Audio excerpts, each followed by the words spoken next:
Le Play Galaxy Link, tu peux taper Ouais, c'est directement. ce que je vais t'avoir, je vais te montrer ça. Et tu dois avoir voilà, le site directement.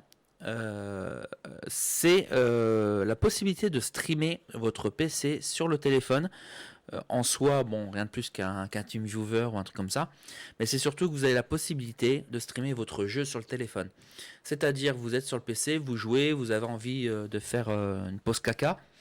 Bah, vous prenez le téléphone, vous allez aux toilettes et vous pouvez continuer votre partie sur le téléphone. J'avais déjà testé des formules de streaming comme ça où on pouvait streamer sur le téléphone son PC. Donc c'est intéressant quand voilà, vous voulez jouer dans le salon ou à côté devant la télé ou un truc comme ça sans être à côté du PC.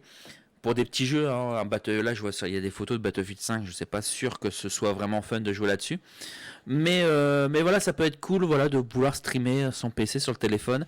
Je ne sais pas du tout si ça fonctionne à distance. Si, on peut se connecter en Wi-Fi ou sur réseau 4G, 5G. Je découvre la news plus ou moins en même temps que vous. Donc du coup c'est cool. Je sais qu'on peut démarrer aussi le PC à distance, c'est-à-dire si votre PC est éteint, vous le démarrez à distance, vous appuyez sur un bouton et votre PC démarre à distance et du coup vous pouvez jouer à vos jeux du téléphone quand vous n'êtes pas chez vous. Donc ça peut être fun. Ça peut, si vous avez envie de continuer votre campagne de Star Wars sur le téléphone au boulot, eh ben ça peut fonctionner correctement. À voir, il faut tester. Là j'ai essayé. Il faut une configuration malheureusement minimum. C'est-à-dire va vous falloir absolument un PC en Windows 10 avec une Nvidia 1060 au minimum ou une AMD Radeon RX 550. Il vous faut absolument un i5 au minimum et il vous faut absolument 8 Go de RAM en DDR4 au minimum. Donc autant dire qu'il ne faut pas un petit PC quand même pour lancer ça. Je pense parce qu'il faut à la fois faire tourner le jeu, à la fois l'encodage derrière qui va pouvoir ensuite vous streamer le jeu sur le téléphone. Et ensuite, il ne précise pas, mais il vous faut aussi une très bonne connexion Internet si vous voulez pas trop de latence sur le jeu. Donc voilà, moi je vais tester ça tout à l'heure. Je vais l'installer sur le PC, je vais l'installer sur le téléphone et je ferai des tests. Et je reviendrai vers vous au prochain live pour vous dire si vraiment c'est pas mal, si c'est vraiment intéressant. Mais Stadia en moins bien, c'est du Stadia. C'est ça. Ouais, je pense que c'est l'idée en fait. Hein. Je pense que dans l'idée c'est ça. Mais Stadia. C'est monter ton serveur Stadia, mais tu streams uniquement le jeu ou tu streams un PC à distance? J'ai pas encore testé apparemment, c'est une application, donc en fait c'est l'application qui est streamée sur le téléphone, donc je pense pas que tu puisses streamer le bureau en soi. C'est très bien, c'est ce que. Tu streames ton application en fait, et ça t'as ton application tu gères et tu lances le jeu que tu veux. Je vais tester tout à l'heure, je l'ai découvert là, donc je vais pouvoir le télécharger, l'installer et vraiment voir ce qu'on peut streamer. Et voir si vraiment ça vaut le coup. Et ce qui est bien, c'est que c'est compatible aussi avec de nombreuses. Là, tu vois un téléphone en fait avec c'est un adaptateur de manette qui se Ouais, le Glap Controller, je connaissais pas du tout ça. Et apparemment, c'est compatible avec pas mal de manettes. Donc du coup, je sais par exemple que moi j'ai un support pour mettre le téléphone sur un support de manette de PS4. Et du coup, on peut brancher la PS4 au téléphone et du coup peut-être avoir utilisé la manette pour contrôler son PC à distance. Ça peut être fun. C'est pas dégueu ça, hein, un Ouais, contrôleur comme ça. C'est pas moche. Je connais pas. Glap. Je sais pas si vous connaissez des appareils comme ça. Oh, ça te permet D'accord. d'avoir une console portable. Ça te fait une Switch. Une mini Switch, ouais, puisqu'au final, les écrans des téléphones maintenant sont plutôt grands. Attends, je revérifie vite fait. C'est basé sur une playlist que tu te fais les jeux ou c'est tagué avec du Steam par exemple? Non, apparemment, c'est marqué Create your own library. Donc vous créez votre propre librairie de jeux. Donc non, à voir, mais je pense qu'il doit prendre en compte tous les jeux que tu as sur ton PC. C'est pas mauvais ça, c'est un truc que je testerai aussi peut-être. Après, en parlant de... Non, ça n'a aucun rapport, mais je vais en parler aussi juste après, tiens. C'est bon pour toi sur ça? C'est bon pour moi. Et le Glap, en fait, c'est compatible Glap, mais apparemment la manette Glap est une manette qui fonctionne aussi avec Steam Link.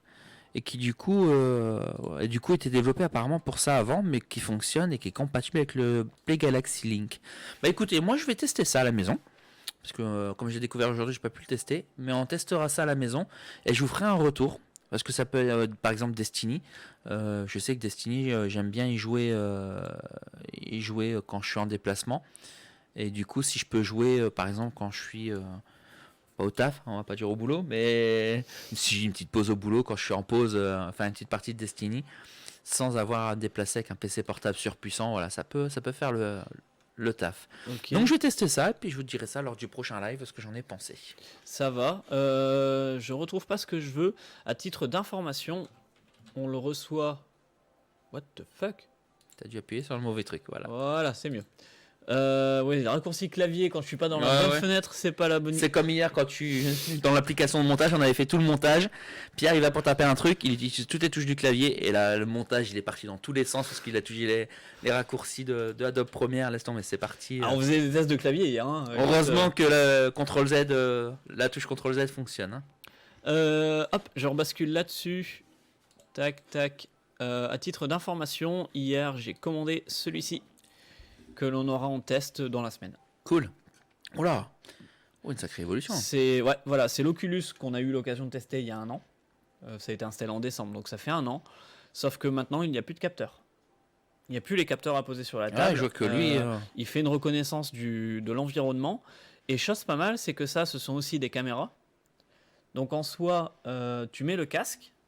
Et quand tu veux le configurer, les caméras captent ce qui est autour de toi et ils te l'affichent dans le casque. Donc tu vois à travers le casque. Énorme. Donc on aura l'occasion de le tester la semaine prochaine. J'ai profité du Black Friday, mais je me suis dépêché hier soir. Mais j'ai pas vu, c'est jusqu'au 2 décembre. Mais en tout cas, on aura l'Oculus dans la semaine prochaine. Il est déjà expédié. Il coûte que 400 balles? Ouais. Non. Arrête. Non. Non, pourquoi? Non, j'ai rien dit. Mais ouais, Non, 400 balles, c'est... Il coûte que 400, que 400 euros. On va mettre un que devant. Mais Non, parce que j'ai à choisir entre des écrans, des nouveaux écrans PC ou un casque, tiens. Écran PC, c'est des 22 pouces que tu as. Ouais. T'as pas besoin d'un Oculus. L'Oculus, tu vas t'en servir une semaine et puis après tu la mets dans un carton. L'objet crée le besoin. Ah ouais, non. On l'a dit et je l'ai répété, on l'a redit je ne sais pas combien de fois. N'achetez pas si vous n'avez pas besoin, Black Friday ou pas Black Friday. Tristan l'avait dit, la façon de faire 100% d'économie, c'est de ne pas acheter. Exactement, non, mais c'est ça en plus. Donc non, si vous n'avez pas besoin, n'achetez pas. Alors, en fait, ce qu'il y a, c'est que tu peux déjà, je sais pas si tu as vu sur Steam, tu peux déjà précommander le jeu. Oui, avec le casque. Ouais. Et j'ai failli l'acheter, le casque Valve Index, j'ai failli l'acheter. J'ai failli l'acheter hier, sauf que j'ai vu ça. Je fais oh le casque plus le jeu, 539. Bon allez, bingo, j'achète, c'est parti. 500 euros, c'est dans le budget. Allez, on y va. Non. Ça, c'est seulement si tu as déjà les contrôleurs et les stations de base. Sinon, le pack complet est ici. Ouh, ah ouais. Voilà, il est à 1000 euros. D'accord. Non, le casque Valve Index, qui est ni plus ni moins qu'un HTC en fait. Hein, parce qu'ils te disent, si vous avez déjà les contrôleurs HTC et les capteurs HTC, c'est bon, vous pouvez utiliser sur HTC. Donc en fait, c'était un HTC modifié. À savoir que, si je ne me trompe pas, Valve a des parties de HTC. Ou je sais plus, mais en tout cas, à des grosses parties de HTC. Donc du coup c'est le même, sauf que c'est pas le même design, mais en gros c'est compatible l'un avec l'autre, donc c'est un HTC modifié je pense. Mais il y a Half-Life Alyx partout dedans qui est intégré. Mais du coup pour moi Half-Life Alyx n'est pas là parce qu'ils avaient fait envie de lancer un nouveau Half-Life, n'est pas là non plus pour dire on va faire un jeu pour relancer le VR. Non, on va lancer Half-Life Alyx parce qu'on a un casque à vendre. Et on l'offrira dans les casques. Je le vois plus comme ça. Les bons samaritains de chez Valve qui disent « Oh non, mais on a refait un... » Non, vous avez fait un argument commercial pour vendre votre casque au final. Mais tu vois, les contrôleurs valent 300, les stations valent 150. Finalement, le casque vous revient à 1000 euros. 1000 euros pour un casque VR, c'est cher. Ouais, à titre d'information, celui que j'ai acheté hier vaut 400 quoi. Donc on n'est pas dans le même délire, sachant que l'Oculus, on l'a testé il y a un an. Génial, l'Oculus vraiment très bon retour. L'HTC on l'a testé il y a 2 ans, donc c'est plus du tout les mêmes modèles, donc voilà, il faut voir l'évolution aussi. Mais HTC comparé à Oculus à l'époque voilà, c'était quand même HTC c'est quand même Oculus qui était largement devant. Donc là, à savoir que dans celui-là il y a encore des capteurs et les manettes, je sais pas si ces manettes là te permettent de voir tes mains comme tu les vois dans l'Oculus, et ça fait quand même tout de suite une grosse différence. Donc voilà, Pierre, t'es mal placé pour dire ça. Pourquoi? Moi, j'ai rien acheté, hein. J'ai rien, à titre personnel, je n'ai rien acheté pour les Black Friday. Ah, mais si, j'ai acheté tous mes cadeaux de Noël. Pardon. J'ai fait 200 € de CB pour acheter tous les cadeaux de Noël. Mais au moins, je suis tranquille, c'est fait. On n'en parle plus. Il m'en reste un à acheter. Mais je ne sais pas quoi faire. Mais ouais, voilà, HTC Valve. Le Valve Index m'a fait de l'œil. Mais quand j'ai vu le prix total pour l'avoir, j'ai dit bah non, en fait. Mais oui, on aura l'occasion. Je pense qu'on le fera peut-être. Je pense que d'ici là, il y aura un client qui l'aura acheté et qui l'aura commandé ici. On pourra le. Sur du 1000 €. T'es optimiste, toi, hein? Ah, ça a bien vendu en water cooling. Ouais. Quoique, il va revenir chercher son PC. Je veux dire, écoutez, j'ai une promo sur un Valve Index. Il ne coûte que 1000 €. À voir. Avec le jeu Alix. Non, mais après, il faut voir vraiment le jeu. Je pense que avant de l'acheter, ça, il faut le tester. Il faut le tester en vrai et vraiment voir. Half-Life Alix? Half-Life Alix, c'est ce casque-là. Ah oui, ce casque-là. Parce que je vais être le premier à me jeter dessus, hein, Half-Life Alix. Hein. Ça me ferait chier de Mais le dépenser problème- 1000 balles dans un casque, me dire putain, il n'y a que Half-Life Alix qui est bien et tout le reste, c'est nul. Ma question va être est-ce qu'il va être compatible Oculus Rift? N'oublions pas que tous les jeux ne fonctionnent pas avec tous les casques. Ouais, c'est Et, ça. C'est ça le problème aussi. Ça, c'est pour après. Est-ce qu'ils vont nous sortir un jeu compatible uniquement préacheté? Tac, tac, tac, tac. HTC Vive, Oculus Rift. Si, c'est bon. Ils nous font bien et un Windows Mixed Reality aussi. Donc, et Valve Index. Ah, ils séparent bien le HTC Vive et le Valve Index. Ah bah, il est compatible tous les casques en fait. Ouais. Mais bon, même si c'est compatible tous les casques, est-ce que tu auras les mêmes options Oui, je pense. Oui, ça, en tout cas, dans tout ce que j'ai pu tester en casque en VR, j'ai jamais vu de différence. Ok, bon, bah c'est bien par contre, s'il est compatible pour tout. Mars 2020, à quel prix? 50 balles, c'est pas. Bon, voilà, ils ont pas abusé. Faut voir la durée de vie, il y a plein de choses à voir. Enfin, ouais, ça c'est un truc qu'on reparlera Par sur. contre, toutes les vidéos ou les photos, tu vois bien les mains, en mode on a mis les mains, Ouais, on peut c'est ça. utiliser les mains. Vous pouvez vous en servir. Et honnêtement, ça fait toute la différence pour avoir testé pas mal de VR. C'est vraiment différentiel, quoi. C'est fou quand vous avez dans le jeu la sensation de voir vos doigts bouger. En fait, vous pouvez bouger le pouce. Ah, le jeu de pistolet où tu prenais vraiment sur la manette, tu étais Voilà, obligé il faut que tu serres. de serrer, de prendre le truc et de Et ça le fait toute la pistolet. différence. Parce que les premiers HTC qu'on avait testés, nous, vous pouviez pas avoir rendre compte. Vous voyez des manettes dans le jeu et ça vous sortait complètement de la chose. Alors que quand vous voyez vos mains, c'est fou de réalité, quoi. Donc, j'ai découvert ça hier du coup. Comme pour le paramétrer, tu peux voir l'environnement extérieur dans le casque, voir si l'Oculus Rift, tout ça c'est quelque chose qui est ouvert et que tu peux pas faire des jeux mixed reality, c'est-à-dire des jeux qui viennent se superposer par rapport à ta réalité réelle, quoi. En réalité augmentée. En réalité augmentée. On aura l'occasion de le tester. Je te dis, c'était en livraison 2 jours, donc on l'aura début de semaine prochaine. Voilà. C'est top. C'est un jeu de voiture, Defector? Non. Tu n'as pas été attiré par le jeu de voiture, tu as été attiré par les couleurs du jeu de voiture. Ouais, c'est ça. C'est ça en plus. C'est ça en plus. Oh là là là là là là là là. Montre avec CNS qu'ils comprennent. Bah, c'est pas du tout un jeu de voiture. Ouais, c'est pas du tout un jeu de voiture. Spoil, mais c'est pas un jeu de voiture. Désolé. Hein. Reviens en arrière dans le. Oh là là, ils ont réussi à te faire une miniature. Tu vois un peu le pouvoir des marketeurs. Regardez la miniature, il y a les couleurs et Le tout. pouvoir on dirait une ça voiture. par contre, Creed, si vous avez l'occasion, un vrai jeu de baston vraiment très sympa que j'ai eu l'occasion de tester. Je sais pas si je te l'avais fait tester, mais Creed est un super bon jeu de combat de boxe. Et je peux vous dire que je suis sorti de là le lendemain, j'avais des courbatures, quoi. Il est vraiment vraiment immersif, c'est vraiment excellent. En jeu VR, qu'est-ce qu'on a testé? Ça, tu l'avais testé avec moi. Angry Bird, il était fun. Angry Bird VR, vraiment pas mal.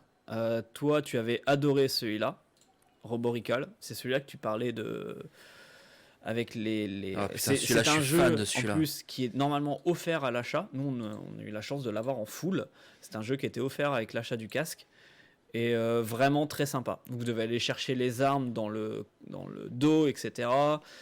Vous devez recharger, vraiment le jeu d'arcade comme l'époque. Par contre, celui-là, moi, il y a tellement de concentration, ce jeu-là, moi, perso, m'a mis mal au crâne, quoi. Ah non, celui-là, rien que de le revoir là, je dis putain, j'ai envie d'y rejouer. J'ai vraiment été pris dedans et j'avais joué une bonne heure la dernière fois. C'est pas celui où les robots ont pris le contrôle, si c'est bien celui-là. Voilà. Les robots sont cassés, vous devez les réparer et en fait ça part dans tous les sens. Moi évidemment Beat Saber, ouais, forcément. Mon jeu favori Beat Saber qui a été racheté par Facebook. Donc maintenant Oculus est propriétaire de Beat Saber. Donc le jeu à mon avis va aller plus loin. Celui-là je l'avais testé. J'avais pas été si loin que ça. En fait c'est un jeu où vous devez faire de l'escalade. Mais encore une fois réaliste. Donc vous faites de l'escalade. Et surtout, regardez pas en bas, quoi.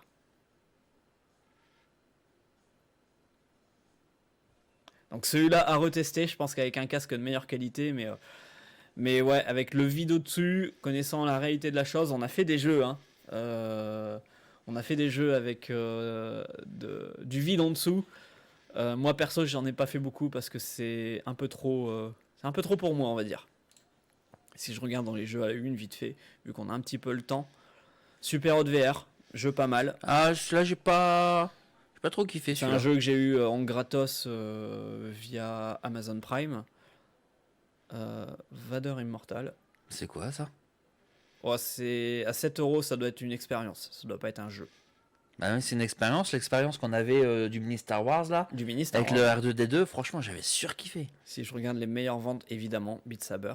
Parce que ce qui était bien dans la mini expérience qu'on avait de Star Wars, quand tu avais le sabre laser en main, quand tu l'activais, tu sentais la manette qui vibrait un petit peu. Ouais. Et quand tu prenais des coups, ça vibrait à chaque coup. Enfin, t'avais l'impression d'avoir vraiment le sabre laser dans les mains et c'était ouf. Celui-là, c'était sur HTC. C'était l'exclusivité HTC. Et j'avais trouvé ça ouf. Franchement, c'était... Arizona Sunrise. Non, c'est celui-là. J'en vois deux. Ouais. Bon, allez, on va ouvrir ça pour Stéphane, pour le kiff. Descends, il y en a encore en dessous. Oui, ça va aller, du calme. Descends, vite. Arizona Sunshine, pardon. J'ai eu du mal, c'est un des premiers jeux de souvenirs qui est sorti pour promotionner la VR. Moi, j'ai eu du mal. Lone Echo. J'ai adoré ce jeu. Il était cool aussi celui-là. Hop, parce que t'as épisode 1, 2, 3, ouais. Blade Sorcellery, The Climb, donc je vous en ai parlé. Qu'est-ce qu'on avait testé d'autre? Job Simulator. Petit jeu pour s'amuser. Virtual Desktop, pas trop. C'est pas vraiment un jeu. Ça, je crois que je l'avais vu, mais j'ai pas pu le tester parce que je l'avais pas trouvé. Apollo 11, celui-là, tu l'as testé aussi. Star Trek. Il y a du Star Trek, ouais. Ouais, ok, pas mal. Si tu dois conduire le vaisseau, pas mal comme idée. Qu'est-ce qu'on a vu tester d'autres? Fishing, ça c'est VR. Pour XNS. Il doit kiffer ce genre Titanic de jeu. VR. Alors si tu te mets devant et que tu dois écarter les bras, non merci quoi. Si c'est ça le jeu, voilà, ça c'est pour les top ventes. Putain, Titanic en top vente quoi. Excuse-moi mais. Ok, bon je te dis des jeux à 7€ pour moi c'est de. Alors, mettez pas une cinématique s'il vous plaît. Mettez-moi le vrai jeu. Non, c'est pas cinématique, c'est la nana qui avance pour le... Alors... Avance un peu. Ouais, c'est mou, hein. Ah, reviens. Ouais, mais tu vois, à mon avis, c'est des choses qui durent 10-15 minutes. Ça peut être sympa à tester. Pour un fan de Star Wars, c'est clair que le délire est bon, quoi. Si je regarde le 1... Je vais incarner Dark Vador, hein, sinon il n'y a aucun intérêt. Je vais pouvoir choper les autres, les étrangler et les jeter, tu vois.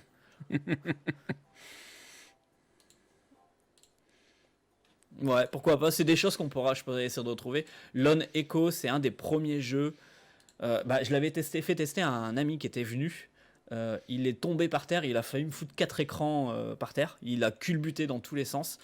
En fait, ce jeu-là, vous êtes dans une station spatiale et vous avez l'apesanteur en fait. Donc vous êtes réellement en apesanteur et c'est-à-dire que vous devez vous accrocher au mur et tirer sur les murs pour avancer. Et donc c'est une expérience. Vous êtes dans un vaisseau, ça part en couille, vous devez réparer des choses, sortir du vaisseau. Et comme vous êtes en apesanteur, vous perdez totalement pied et ça vous donne une perte d'équilibre monstrueuse. Et je sais que Fabrice, lui, était tombé, en fait. Tu l'avais testé. Et moi, pareil, hein, j'avais eu des vertiges. Mais au niveau réalisme, c'est excellent. Et vous êtes un robot, en fait, de réparation. Et pareil, vous voyez vos mains et vos bras se sont tous transformés en bras robotiques. C'est hyper impressionnant. C'est un jeu à 40 balles avec une vraie histoire, mais la démo est gratuite et c'est ouf en fait ce jeu-là. Donc, Ouais, je me souviens que j'avais réussi à maîtriser quand même un paire d'équilibre, mais je me sentais pas. Ah ouais, tu sens que, bah merde, putain, là c'est quand même bizarre quoi. Vader Immortal, je pense qu'on doit être dans le même délire. Ouais, tu vois. Ça doit être pas mal. J'essaierai de trouver ça chez le cousin américain. Canadien, c'est vrai. Apollo 11, est-ce que c'était ça? Ah, c'est pas du tout ça. Ah, c'est pas du tout celui qu'on avait testé. Non, nous, c'était un truc russe qu'on avait. Alors, on avait testé un truc russe et on avait aussi testé une expérience où tu te sortais, tu devais aller réparer les panneaux et ça partait en couille. Tu devais mourir dans tous les cas. Mais pareil, une expérience hyper sympa. Et là, Titanic VR, alors là, s'il te plaît, quoi. C'est de l'exploration mélangée à des scènes d'histoire. Ouais. Ils ont dû prendre filmer les vraies scènes du Titanic quand ils ont été dans l'exploration. Ils ont dû foutre ça en jeu vidéo. Ça dure 6 heures quand même. Hein. Ah ouais. Bon, pourquoi pas. Enfin voilà, c'est les choses qu'on va pouvoir peut-être tester dans pas longtemps. Un point and click Titanic VR, ça doit être fou. Ça dépend comment c'est fait, mais ça peut être pas mal aussi. Non, je pense que ça doit être fun. Tu dois avoir un mélange de film, de ce qui se passait dans le film et de raconte l'histoire du Titanic, et une partie où tu visites vraiment l'épave. Et l'épave, c'est pas compliqué. De toute façon, ils ont vraiment exploré l'épave avec des robots. Donc de toute façon, l'épave, ils peuvent la reconstituer en 3D s'ils veulent correctement, parce que voilà, ils ont les vidéos et ils savent exactement comment c'est dedans. Donc ça peut être fun à visiter. XNS qui nous disait qu'il avait testé un jeu de saloon et tu devais survivre à des vagues de zombies et par moment tu avais des boss à battre. Oui, j'ai eu un stagiaire à l'époque et il avait passé ses journées sur ce jeu. Moi je l'avais pas testé, mais je vois de quel jeu tu veux parler, ouais. Si t'as le nom. Je pense que toi t'aurais bien aimé parce que ça colle un peu et au jeu de tir que tu aimes. Mais oui, c'est ça, c'est ça. Et tu pouvais jouer avec des personnes, je crois. C'est un jeu multi aussi. Des personnes pouvaient rejoindre ta partie et vous jouez ensemble. Et il fallait essayer de combattre les vagues qui étaient de plus en plus dures. Bon, un jeu classique dans l'idée, hein, rien de révolutionnaire, mais c'était pas mal, ouais.